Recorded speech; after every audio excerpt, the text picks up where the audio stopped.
موضوع پر وَلَنَبْلُوَنَّكُمْ بِشَيْءٍ مِّنَ الْخَوْفِ وَالْجُوعِ وَنَقْصٍ مِّنَ الْأَمْوَالِ وَالْأَنفُسِ وَالثَّمَرَاتِ وَبَشِّرِ الصَّابِرِينَ۔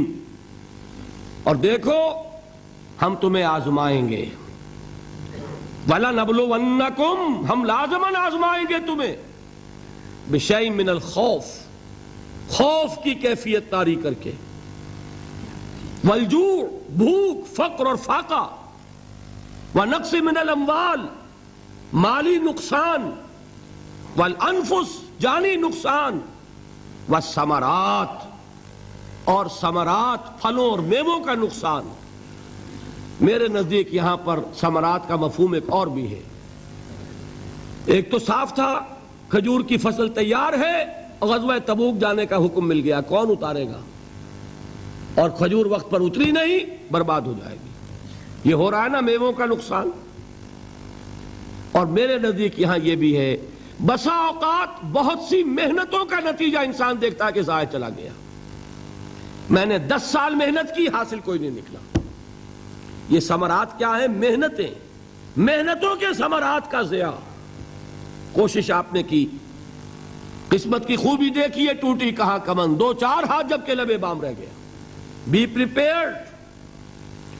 ایک شاعر کے یہ اشعار ہیں، وہ کمیونسٹ تھا، میں نام بھی نہیں لیتا، لیکن یہ کہ یہ اسی انقلابی، چونکہ ان کا بھی ایک انقلابی نظریہ ہے، انقلابی عمل میں یہ سارے مراحل آتے ہیں۔ کوئی سیٹ بیک آیا فرض کیجئے، کوئی ناکامی ہو گئی، تو اپنے ساتھیوں کو دل بندھانے کے لیے یہ فصل امیدوں کی ہمدم اس بار بھی غارت جائے گی، سب محنت صبحوں شاموں کی اب کے بھی اکارت جائے گی۔ میرے نزدیک یہ ثمرات کا جو لفظ یہاں آیا ہے، وَنَقْصٍ مِّنَ الْأَمْوَالِ وَالْأَنفُسِ وَالثَّمَرَاتِ، سب محنت صبحوں شاموں کی اب کے بھی اکارت جائے گی۔ دھرتی کے کونوں کھدروں میں پھر اپنے لہو کی کھاد بھرو، پھر مٹی سینچو اشکوں سے، پھر اگلی رت کی فکر کرو، پھر اگلی رت کی فکر کرو، جب پھر ایک بار اجڑنا ہے۔ ایک فصل پکی تو بھر پایا، تب تک تو یہی کچھ کرنا ہے۔ ایک مقصد ہے سامنے، انقلاب برپا کرنا ہے۔ ایک کوشش ناکام ہو جائے کوئی پرواہ نہیں، نیکسٹ، پھر تیار رہو ناکامی کے لیے۔ ایسا نہ ہو جو انگریزی میں کہتے ہیں hope for the best but be prepared for the worst. ایسا نہ ہو کہ دوسری مرتبہ ناکام ہو کے بددل ہو جاؤ، تمہاری ہمتیں جواب دے جائیں، نہیں، پہلے سے تیار رہو کہ دوسری مرتبہ بھی ناکامی آئے تو آئے، لیکن جب تک کہ کامیابی حاصل نہیں ہوتی ہمیں یہ کام کیے چلے جانا ہے۔ دیکھیے سیرت میں آیا کہ نہیں یہ واقعہ؟ بدر میں مسلمانوں کو فتح ہوئی تو احد میں زک پہنچی کہ نہیں؟ 70 صحابہ شہید ہوئے کہ نہیں؟ اگر ان کی ہمتیں جواب دے جاتی تو گاڑی کیسے چلتی آگے؟